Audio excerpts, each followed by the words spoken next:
All right, everyone. Hope you're having a good day so far. It's April Fool's, so don't let anyone get you today. Make sure you're on your P's and Q's, paying attention. And this forecast is no joke. Going to be gorgeous out there. Temperatures in the 70s, plenty of sunshine for April. Pretty close to average. Our average high for April 1st is 69 here officially in Chattanooga. So really pretty common day. No active weather, just nice conditions. So if you get the chance, get out there and enjoy it. Light winds out of the northeast. And as you take a look at your satellite radar, I'm going to kind of back out a little bit. So we're going to have some pretty active weather starting to set up shop across the middle of the country into the Midwest and Ohio Valley, all because of a series of systems moving into the West Coast. Also a pretty good snowstorm ongoing for places like North Dakota, parts of South Dakota, going into Minnesota. Not uncommon for this time of the year. They still get snow all the way through early May. But here's your storm tracker. So we'll fast forward this through much of today. You can see that system ejecting out into the central part of the country. And what's going to happen is this front's going to wash out and then more or less become stationary. And as we continue through really the middle of the week, there's going to be a lot of rain and a lot of potential for severe weather in the areas outlined along that front. So Dallas, Little Rock, St. Louis, Lexington.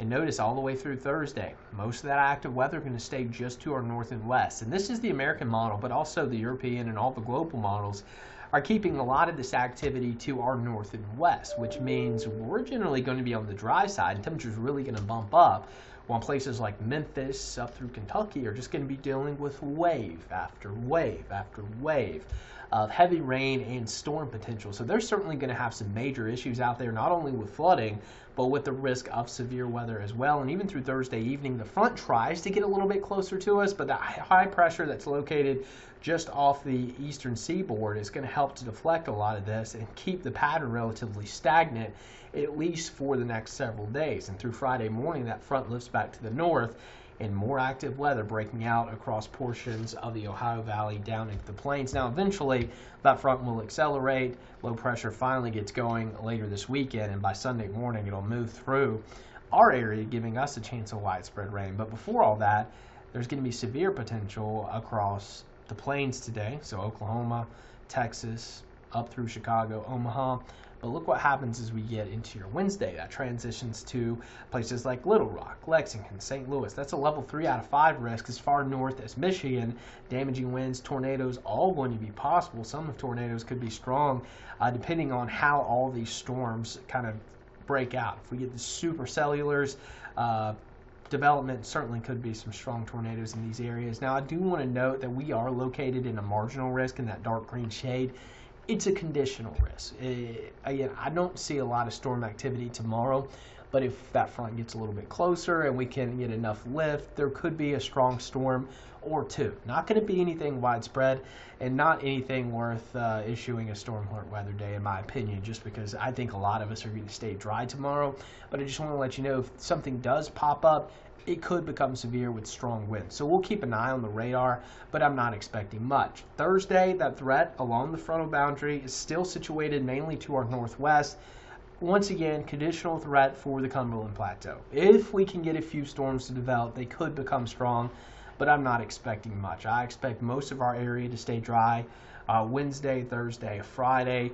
Could we have a spotty strong storm? Absolutely. It's a possibility, but the axis of active weather will be along that front. It's also going to be a big flooding threat. So we're talking 7 to potentially 10 inches of rain for places just to our west. And as we zoom in, you can see the gradient's going to be sharp. So Clarksville, Jackson, Memphis, Tennessee could pick up a lot of rain in the next 5 days, while Chattanooga, we may be lucky to get a drop. And it's going to be a sharp cutoff, but it looks like the flooding potential, the high threat for severe weather is going to stay just to our northwest. So good for us, but our friends to the northwest, they're going to have a lot of flooding and potentially damaging storms on the way. So definitely, if you have friends in any of these areas, just make sure they have a plan, make sure they're going to be okay.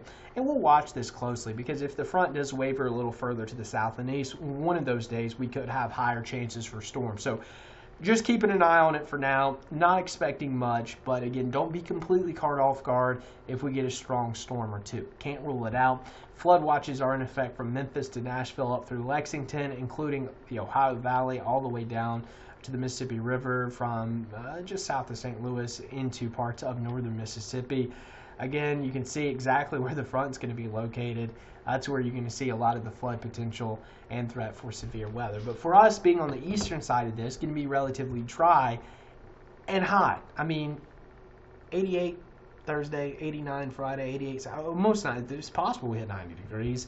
You can see your record highs for each day, beginning Thursday, Friday, Saturday. We're going to be pretty close to that. So daily record high is going to be possible into the week, into the first part of the weekend. But look what happens Sunday and Monday. We stair step back down as a cold front comes through. That same cold front brings some severe weather, and that'll finally give us some rain late Saturday night into Sunday. So temperature trend looking for into the first week and a half of April, favoring cooler than normal temperatures. So after this big warm up, it's actually going to favor cooler temperatures, which means highs, low 60s, maybe upper 50s, overnight lows in the mid to upper 30s. So beginning next week, we're going to have highs really dropping off, and there's the potential we could have a few frost events, especially in the higher elevations, Tuesday morning and Wednesday morning of next week. So we'll keep a close eye on that moving forward, but go ahead and keep it in the back of your mind, especially if you live anywhere on a mountain or along the plateau. You could get a little bit cooler. This is also good because keep in mind, April is one of our peak months for severe weather, and when the pattern starts favoring cooler weather this time of the year, that usually helps to mitigate the severe threat and the potential for active weather. We're also trending drier towards the middle of the month. So regarding severe weather for us locally, that could be a good thing, because if it's cooler for much of April, the severe threat's not going to be as high because you need that warm, moist air to really get those storms going. So that's a pattern trend we'll keep a close eye on. Again, these can change like a dime this far out. That's what we're looking at as of now. I don't think we'll get any freezes here in Chattanooga, but again, some of the higher elevations could be on the table. And for us locally, at least here in the valley, the average last freeze is usually at the end of March. Last year it was March 19th. The latest it's ever happened, April 25th. So we're kind of in that range where freezing temperatures not as likely. Frost still possible. Usually our last frost is the first week of April. So I wouldn't be surprised if we get some frost next week. Certainly think that's within the realm of possibility. But over the next 7 days, I have added in a 20% chance of a strong storm Wednesday, Thursday, and Friday. That's it. The front gets closer to us, we may have to bump those numbers up, but there's a better chance than not that you don't see any rain, especially in North Georgia. Again, the further away you get from that frontal boundary that's kind of going to be stalled out to our northwest, the drier you're going to be. Somebody will hit 90, probably Thursday, Friday, or Saturday. It's also going to be very breezy through the end of the week, with gusts as high as 25 to 30 miles per hour Wednesday through Friday. We'll have those storms mainly Sunday morning, and then it turns cooler heading into next week. So that's just kind of a summary of what to expect. If there are any major changes, we'll let you know. But again, relatively quiet, hot through the end of the week, big time cool down early next week.